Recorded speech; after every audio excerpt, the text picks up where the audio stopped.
Boyle Sports, now with same-day withdrawals to your Visa debit card. I'm prepared to do anything I can to play for my country again. Do it then. What about your start to the game? It wasn't bad, was it? Why should an honest answer be a mistake? How can a modern day manager not have a mobile phone? Why should he?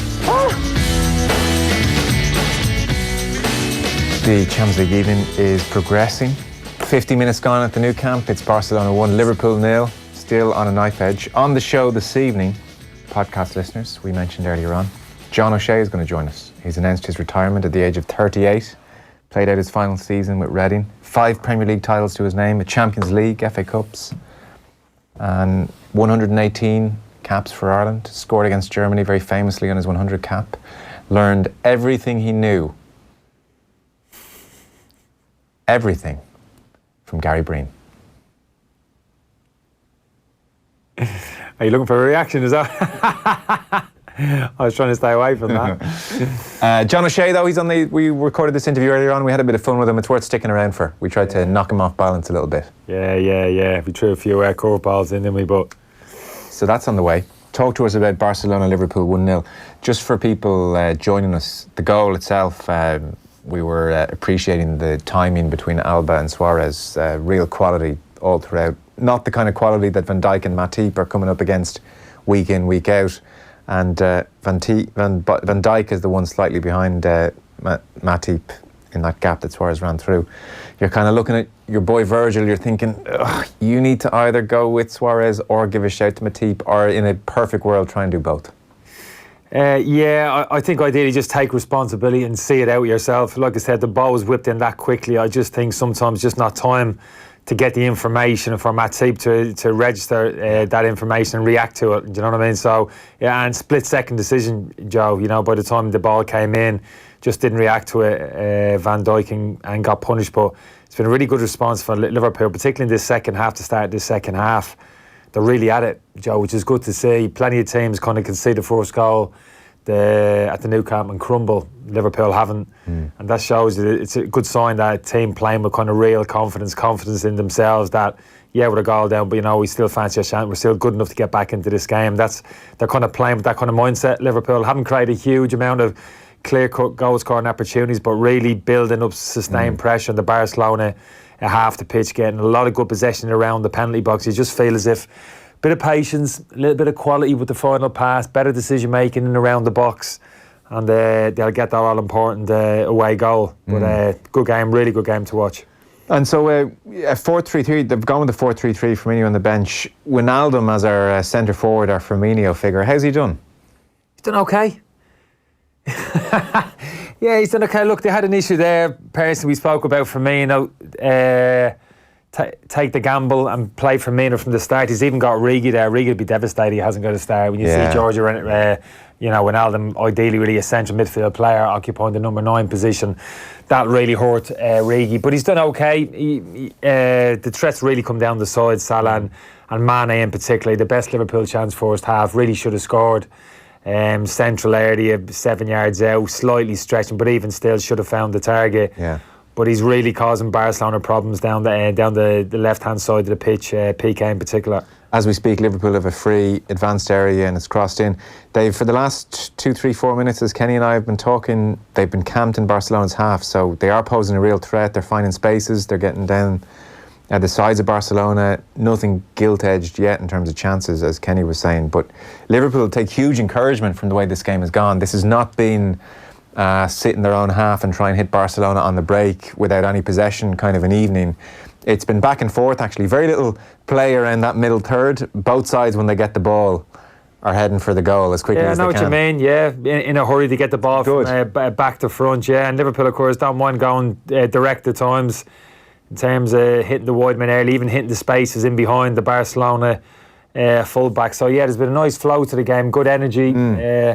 Really good pace to the game, which has been good to see. And Liverpool have troubled Barcelona.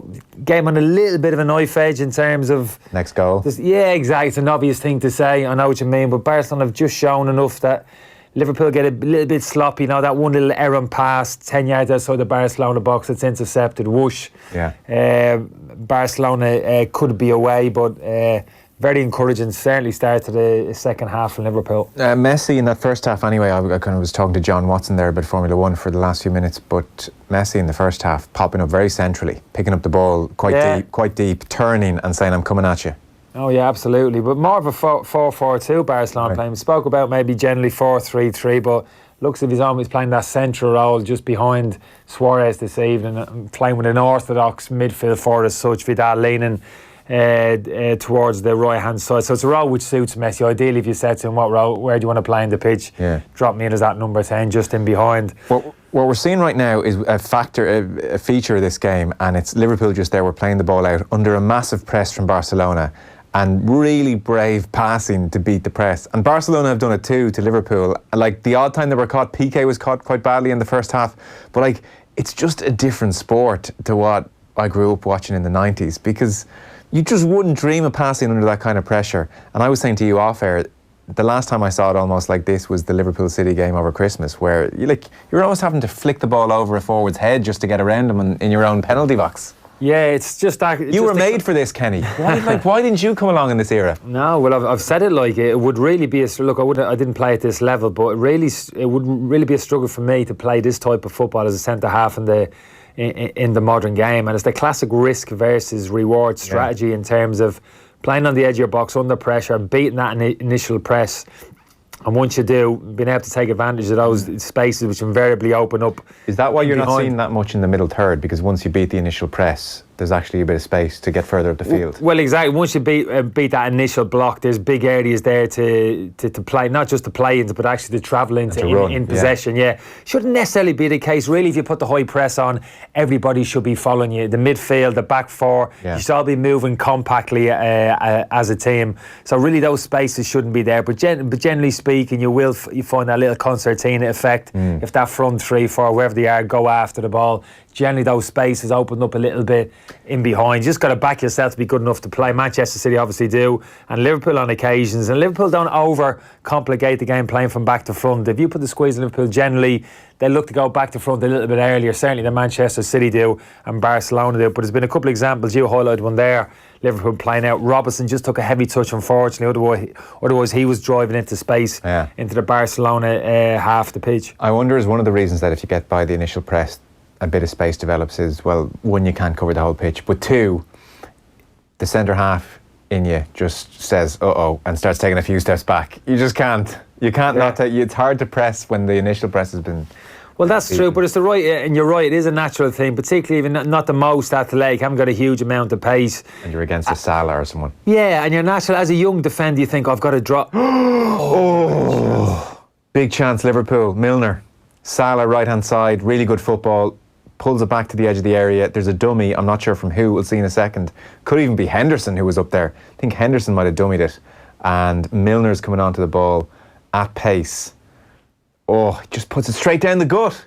Straight down the middle. I thought he put it back across the goal, where the keeper's coming from, Joe. No, that kind of wrong foot's the goalkeeper. Milner has the quality to do that as well. He has. He's very good using that, not the inside of the right foot when he's got time to kind of seize it up. He had a shot actually early the second half. Probably not as simple as that, like keeper made a save. But that's what I'm talking about, Liverpool, that big switch. You know, at times they just go long, big switch over to Salah, brilliant force touch, great little over from Wijnaldum inside the box, and Milner coming onto the ball. You're thinking, just guide it into that corner that the keeper's left. It is a big chance. Look at the reaction of the Barcelona manager. He might be even making a substitution. He's not happy with his scene. He can't be, because Barcelona are hanging.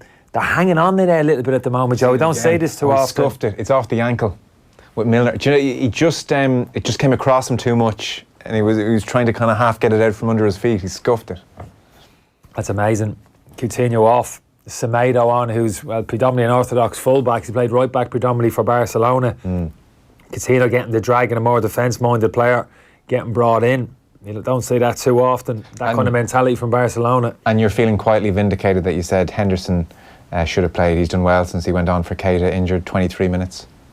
Yeah, I think I'm a fan of both players, don't get me wrong, but I do, and I think Henderson's a better passer of the ball than people give him credit for. He's actually ridiculed in terms of the quality of Henderson's passing, But I think from where I've seen him a number of times, countless occasions now, and that inside right position, Joe, about 30 yards, receiving the ball from a winger on the inside, and just guiding that kind of Gerrard, Beckham type, not out the inside of his right foot, delivered with kind of real pace. The ball that he played into Mane there for the chance in the first half, he delivers that type of cross into the box, either along the ground or through the air, actually quite regularly. And he does get in around the box. He got a few assists recently for Liverpool in that kind of it's fair enough. more advanced midfield position. And those energy levels as well, of course, all over the pitch. The technique doesn't look as beautiful as a Gerrard or a Beckham, but maybe it's as effective when he actually catches them. Yeah, I think there is a little bit of that. Looks a little bit ungainly at times, a bit of kind of robotic machine-like almost, you know what I mean? But still, for me, very effective. Liverpool again playing out from the back into midfield. Look at the quality of this That was Henderson there, brilliant, yeah. Good footwork. Real confidence. I wouldn't say an arrogance to them, but playing up really fancying their chance at the moment, really going at Barcelona. It's great to see. It's great football, yeah. Yeah, just want that end result, just want to get a bit of reward for it. And as we speak, Messi gets the ball in the centre circle with 2 men ahead of him, and there is just always that danger. Liverpool back brilliantly. Robertson got the foot in. So Liverpool, in the 10 minutes we've been on the football show this evening, have utterly dominated possession, but still 1-0 down. Now we're going to take a short break, and then we're going to bring you that John O'Shea interview. It was a bit of fun earlier on, and we'll keep you updated in this game. Football on Off the Ball. Brought to you by Boyle Sports. Now with same-day withdrawals to your Visa debit card. The Pat Kenny Show. On tomorrow's programme, in 2009, 40 ran and only one won. How well might immigrant candidates do this time in the local elections? Mutton dressed as lamb, we debate the sticky issue of whether clothes have an age limit, and the man who donated a kidney to a complete stranger. The Pat Kenny Show. With MasterCard. Tomorrow morning at 9. On News Talk. Life is for living, so embrace that Irish spirit of adventure. At FBD, we're here to protect you. If you have a home policy with us, we'll give you a 10% discount on your car insurance. For a quote, call 017 617 617 or visit fbd.ie. FBD Insurance. Protection. It's in our nature. 10% car discount available with an existing FBD home policy. Acceptance criteria, terms and conditions apply. Underwritten by FBD Insurance plc. FBD Insurance Group Limited Trading as FBD Insurance is regulated by the Central Bank of Ireland. At Energia, we've always been the power behind bigger savings for small businesses. But want to know the secret to even bigger savings? Come direct to us. Call 1850 363 744 or visit energia.ie/business. Energia, the power behind even bigger savings. Standard terms and conditions apply. Off the Ball. This is News Talk. Welcome back. Chance for Barcelona, Kenny. Describe it for the radio listeners out there. Yeah, Messi screaming at Vidal. Great play from Messi central area, drawing players to him. Great release from the pass to Vidal, who now is operating off the left inside the box. Just needed to clear his feet, Joe, and it was a clear shot on goal. His first touch just got stuck under his feet, kind of panicked a little bit, tried to square it across the box then to Suarez, and the opportunity was gone. Just couldn't sort his feet out there. Thankfully, it wasn't Messi or the likes of Coutinho. That type of player receiving the ball would have sorted out his feet much quicker and probably found the back of the net, but certainly would have found the target. So off the hook there a little bit, but just clearly the threat of Messi in those central areas picking up and facing the goal like you suggested in space. That's how he can hurt you. Now, next up, 118 caps for Ireland. He won 5 Premier League titles with Manchester United, where he came through as a 17-year-old, went over as a 17-year-old, won a Champions League. His record stands up to scrutiny. He ranks up there with any Irish player, given what he's done in the game. And now 38 years of age, playing out his final season at Reading, he announced yesterday that he would be retiring for the game. Earlier on, we spoke to John O'Shea. He's got O'Shea in behind, and is this the clincher? Oh, you bet it is! 4-2, that's it!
Now there we are. John O'Shea, you're very welcome.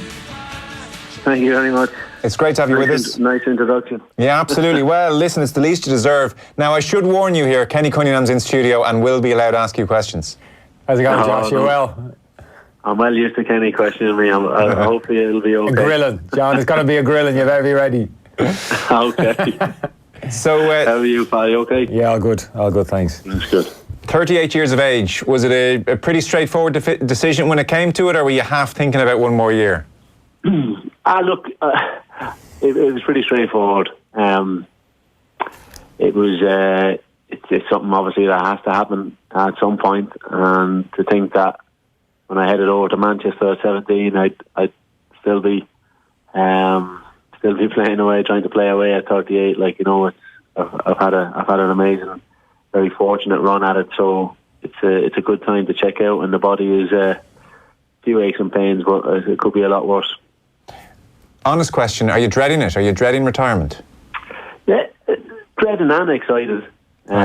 Because obviously I have been used to obviously such a routine for so long, with the training, recovery, eating, sleeping, hotels, etc. But no, look, I have a lovely, beautiful young family to keep an eye on.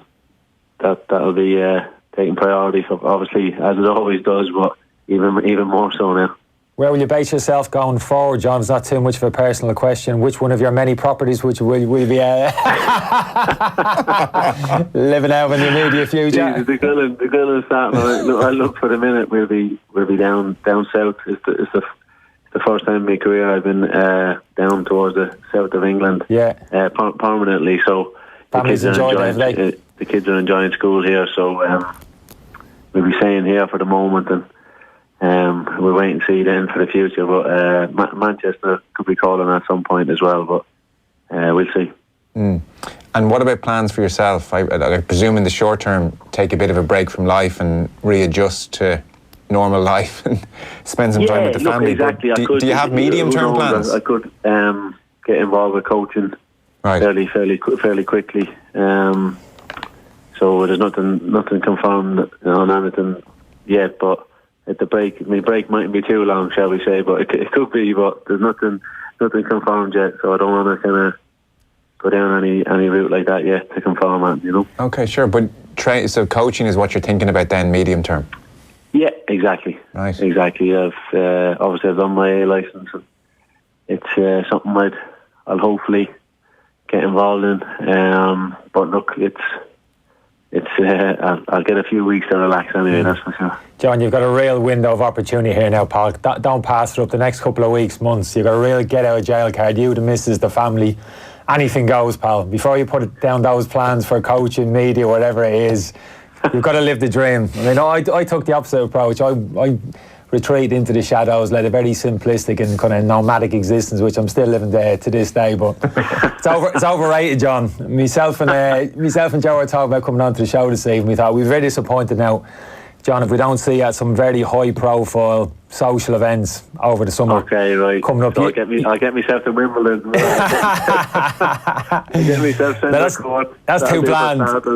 Wimbledon's too planned. Myself and Joe reckon you can do a lot better than that. We reckon Royal Variety Show.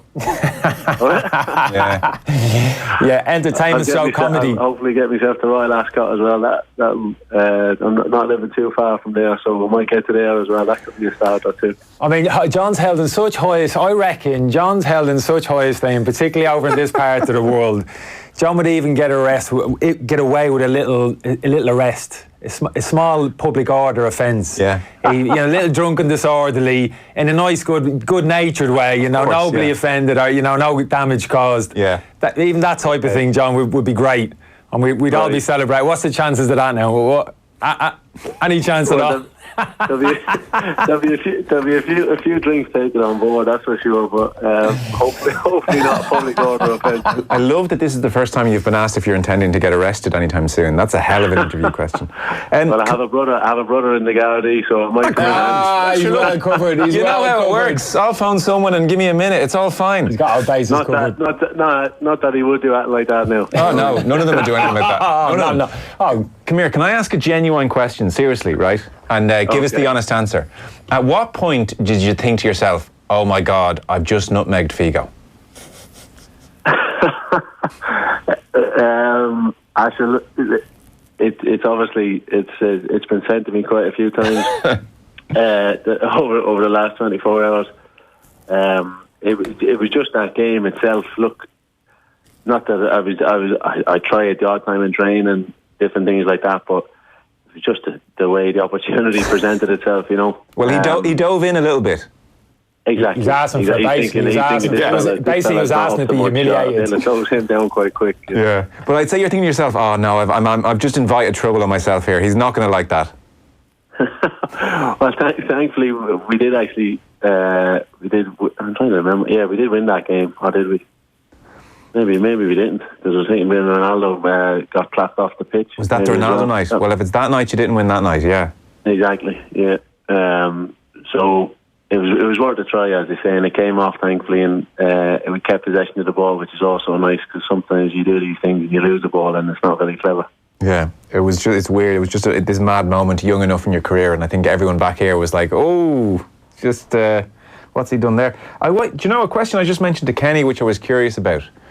So you spent, broadly speaking, if you break it into kind of two big chunks, your first half at Manchester United winning things.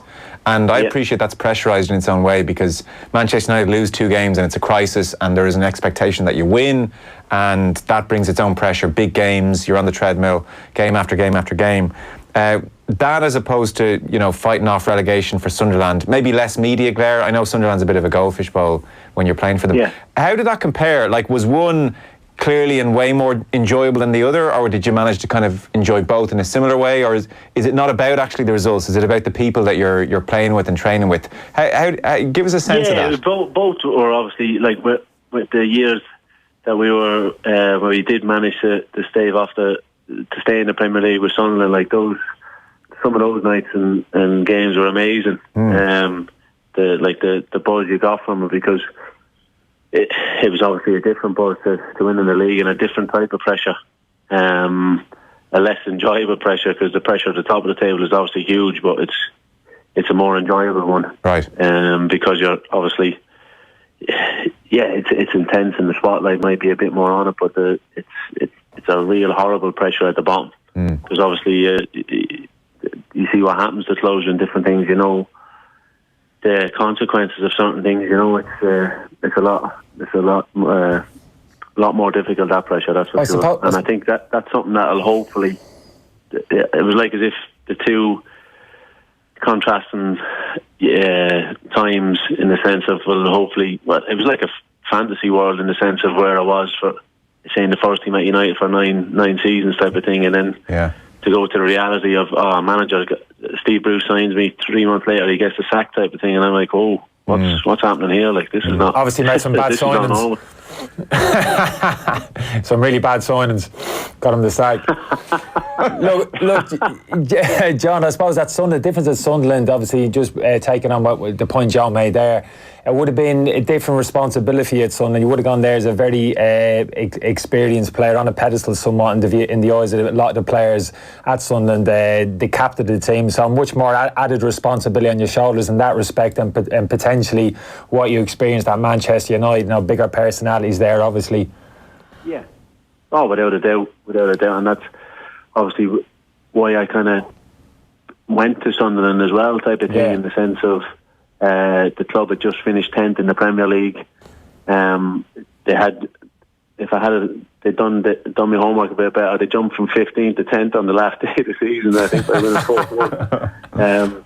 No, but as you said, there was a lot more responsibility, and obviously rightly so, in the sense of the age I was, and coming into the club like that, and that was something I was more than comfortable with. Enjoyed. Having played with at international level as well, with the players I had, and at club level at the time, like I'd had that experience. Kenny told me not to ask this question because he said it's. Joe's been digging for dirt on you for the past 20 minutes, Josh. You know I'm never going to dish it. You've literally just accused him of police corruption with his brother. So this is safer territory.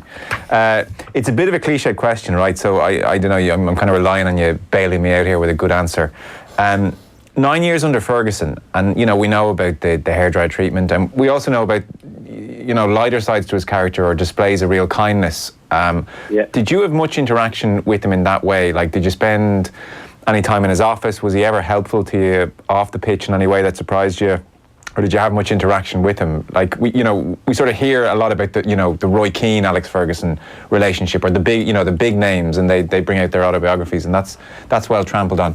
But in terms of your relationship over 9 years, was he someone you got to know well, or can you give us an insight into how that relationship might have worked? I can't tell. It's all going in my book. The first and the second I'm joking. No, look, there was always.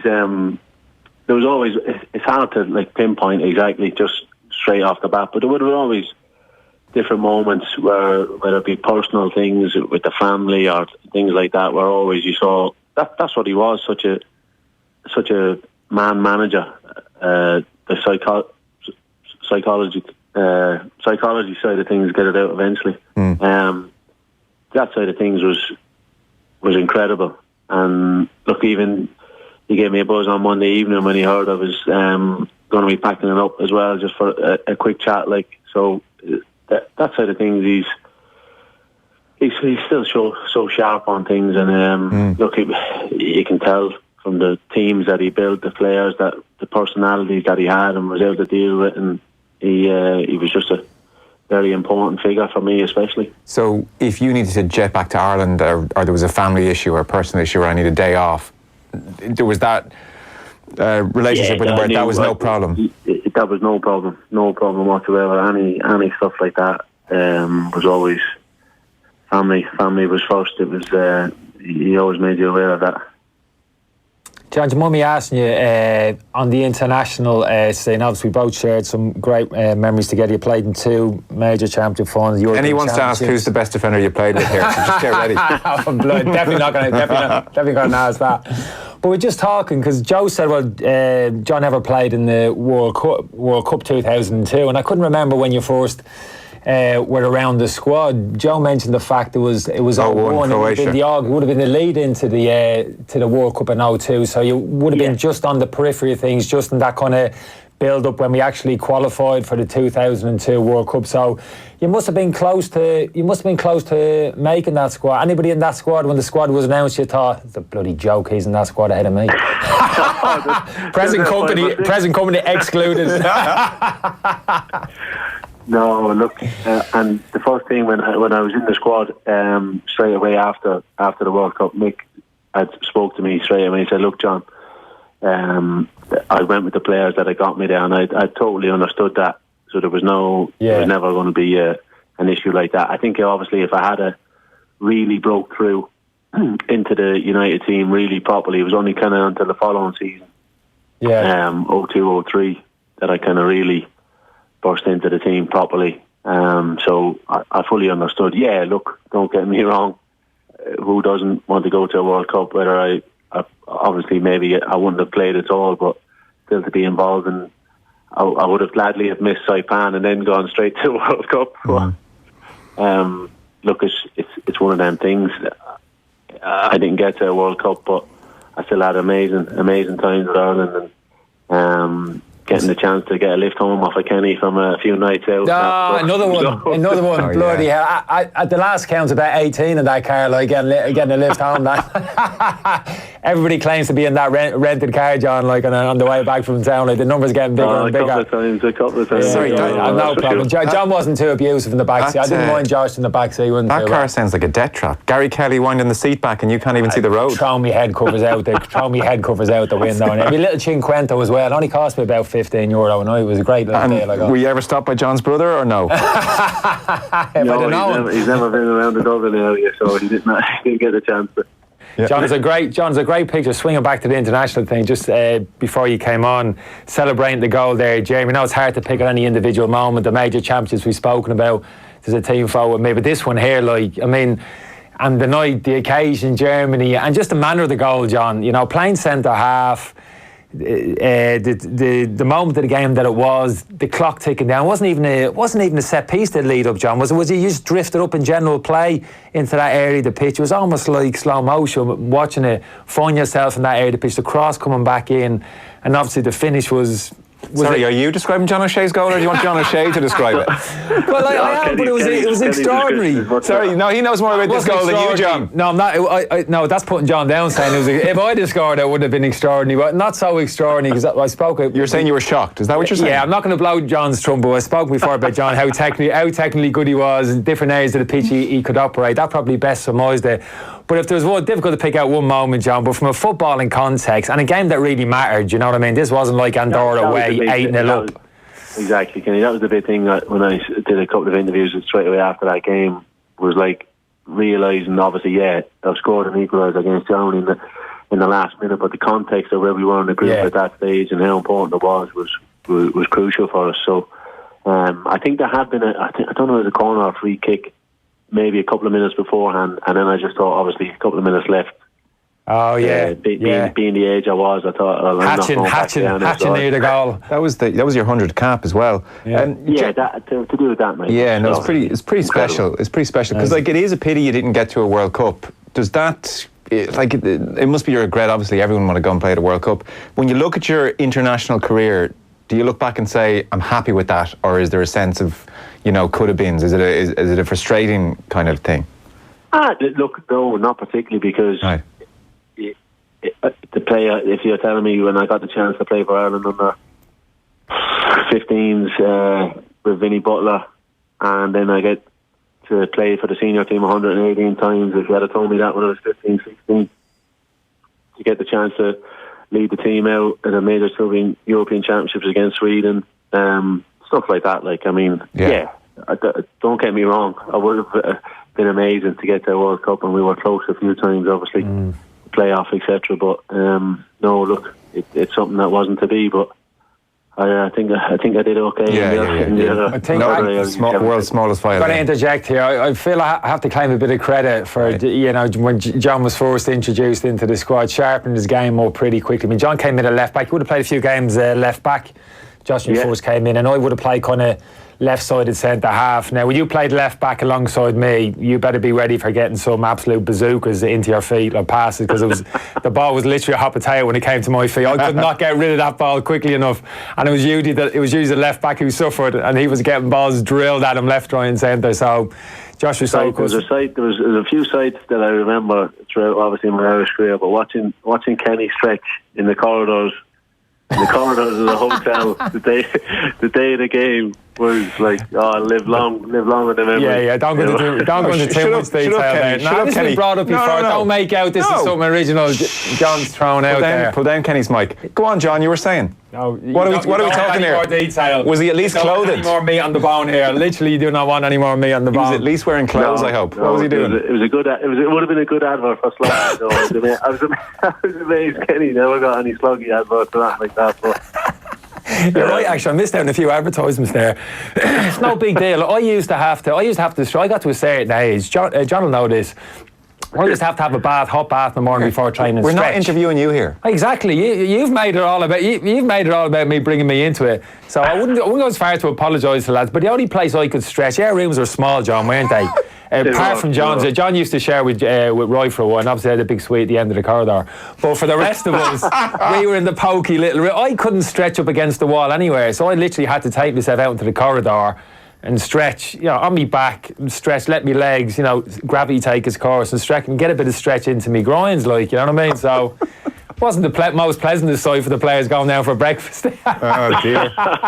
This is why Roy Keane. John had his delivered to the room. Him and Roy had theirs delivered to the room. Did you say, is that right? You and Roy in the suite. Is that how it worked? Well, the two Man United boys. I don't want to betray any confidences, like. Don't want to betray any confidences. We were all in the same room. O'Shea saying all in the same rooms. Yeah, just storing it. Oh dear. Look, I apologise for the worst interview of your life. It's almost over. Very enjoyable. So, what are you going to do? You're going to jet off on holiday now and get away from it, I presume? Yeah, I'm jetting off to the beautiful surroundings of the RSC on Monday evening for the under 17s. Okay. That's my first port of call. So Great. looking forward to that. Obviously doing some of the ambassador for the tournament. So that's something, and hopefully the public and the fans turn out for that, because to have teams, the stars of the future. I was just seeing on the news there, poor Iker Casillas obviously he's had a heart attack, a heart problem and a heart attack, and I remember playing against them under 16 when we won the championships up in Scotland at the time. So it just shows you how quickly things can happen, and so that's hopefully, fingers crossed, he's on the road to recovery and he can recover fully. But that's what I mean about the stars of the future could be on show on our doorstep in Ireland, and hopefully it gets well supported. I suspect it will, to be honest. A lot of I was driving by Home Farm there. That's one of the venues actually the other day, and it's one of those tournaments where come and really enjoy the games and also hang on to the match programme, because in a few years you'll be saying, there will be stars of the future. That's something. No, it's a great show from John there. I was giving a bit of publicity, because John, we've been listening for too long about the lack of talent supposedly in this country. Where's all the young talent gone, etc., etc. But for me, it's always been there. And that's evident, like, in terms of the success the 17s are having. The under 19s obviously qualify for the finals in the summer, be heading over there in Armenia. So there's a real clutch of talent there, and similar to what you've just said there, I'd encourage everybody to get out, take the kids, or go down and watch these young fellas play and give them your support. So without doubt, there's real stars of the future there. It'll probably be a long time before we see another Irish kid come through at Manchester United. So listen, we'll let you go. Thanks so much for your time, an amazing career. Be very proud, conducted yourself brilliantly, and we appreciate it. So thanks a million, John. Nice one, Josh. Thanks, Look after yourself. Take care. Off the ball on News Talk. Take in Waterford, the oldest city in Ireland. Take in Viking streets, the ferry to Hook Head, and take in Faithleg, a stunning 18th century 4-star mansion, and take in an extraordinary away. Take in fluffy robes, homemade macaroons, Indian teas and sweet treats, hawks, woodland walks, seaweed treatments, pummel skin, and Moorish award-winning dining. Take it all in at Faithleg. Faithleg, it draws you in. The award-winning Mr. Green Casino invites you to grab your seat at our innovative Live Beyond Live experience. Don't miss a card on our exclusive Mr. Green tables, or play blackjack in style at Club Royale. Play live casino today at mrgreen.com. 18+ gambleware.ie. Finally, we've left winter behind. We can pack away the boots and slip on some flip-flops. Hallelujah! Summer is coming. So it's time to bring your outdoor space back to life at appliancesdelivered.ie. Online, you'll find our huge garden and DIY range with lawnmowers, trimmers and strimmers, power washers to blast clean your decks and driveways. And for those lazy, hazy summer evenings enjoying a glass of whatever you fancy, we've got patio heaters, fire pits because it's still Ireland, and barbecues from just $34.95. Head online now for the lowest prices guaranteed. Off the ball. This is News Talk. Now, welcome back. So great to have John O'Shea on. But Liverpool fans, if for some reason you're not following this on your phone and you're relying on us, I have bad news, I'm afraid. Things are not good. They are not good at all, Kenny. 89 minutes on the clock. Barcelona 3, Liverpool 0. When we left you, it was 1-0. That was courtesy of Suarez after 26 minutes in the first half. And then for so much of the football show before we played John O'Shea, we were talking about how Liverpool had responded really well and putting some really nice football together and playing with a bit of verve and a bit of attitude and going after this and hadn't gone into themselves after conceding the goal.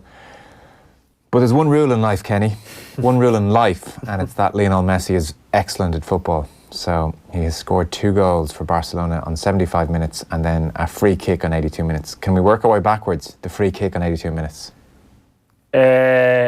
Wonderful technique. He was taken down. Fabinho just kind of took him out. Bit of fatigue from Fabinho. You would have thought, is it too far potentially for him to find a target and walk the goalkeeper? Well, we know the answer now. Just brilliant technique, generated real power and precision with it. some people might argue, think Steve McManaman was talking about, we can't score from that distance, but you know, that amount of accuracy and pace on the ball over the wall, you know, the opposite side to what the keeper's protecting. I don't think you'd be too critical of the goalkeeper. Just a brilliant technique. Messi has improved at free kicks over his career. Genuinely. He's got better and better and better. Improved that right foot though. He's a lazy side, isn't he? Like he wouldn't be a brilliant penalty taker. I wouldn't actually. He's missed his fair share, isn't he? Yeah, but free kicks, he has just got better and better at them. This one was just rifled, but it wasn't a pinger, it wasn't a Janino, it was curled.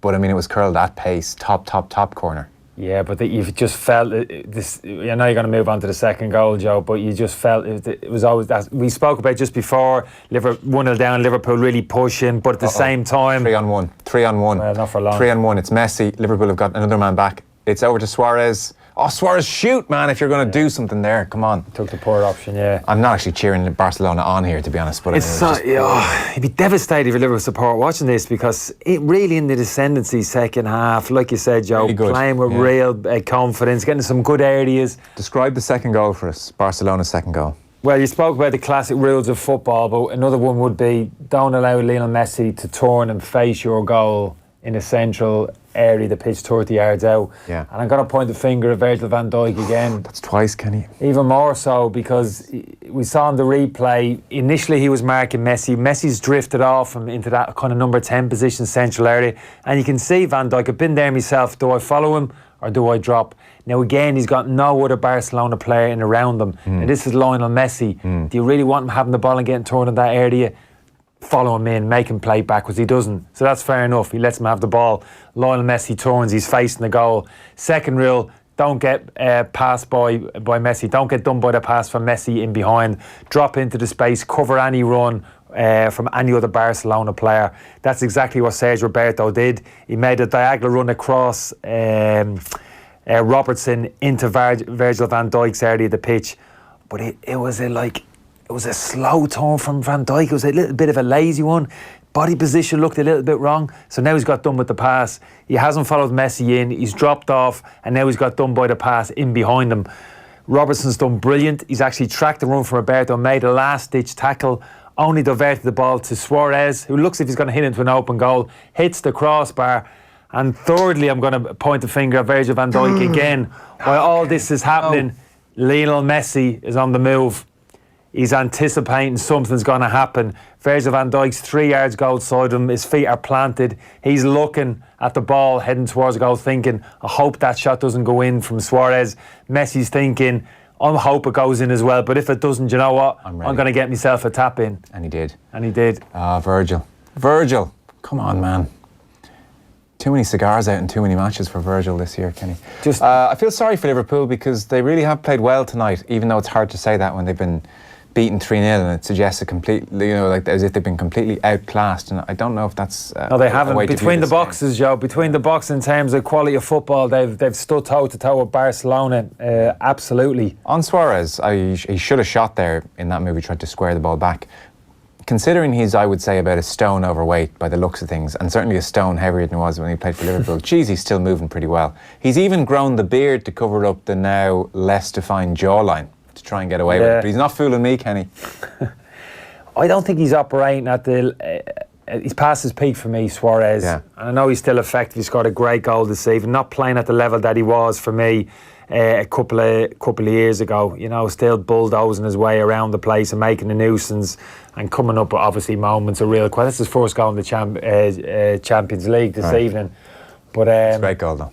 It was a great finish, of course it was, but he hasn't been the difference tonight. No. It's been the little man again, clearly. You're on OTBAM tomorrow, are you? And you're with Stephen McManaman tomorrow? Jeez, Kenny, give it a rest. 3-0, that's probably a long way back for Liverpool at Anfield, in a word. No, it's too much. Yeah. And ironically, again, Liverpool, great chance, Salah hitting the post after 3-0, which would have given them a little bit of a glimmer. They've had three great chances tonight. Salah, Milner second half, and Mane in the first half. Three, I would consider, excellent chances. Yeah. You've got to take two of them. You've got to be more clinical. You take two of those, it's game on, going to Anfield. That about sums it up. 3-0, they're basically in the final few seconds there at the new camp. That's pretty much us done. Geez, what a day. Ruby Walsh is retired. John O'Shea we had on talking about his retirement, as you just heard, and Paul Flynn will be on OTBAM tomorrow talking about his retirement on all our social channels from 7:45. Earlier on, if you want to catch the podcast, we had Davy Russell, Willie Mullins and Johnny Ward paying tribute to Ruby Walsh. I'm sure we'll hear from the man himself in the coming days.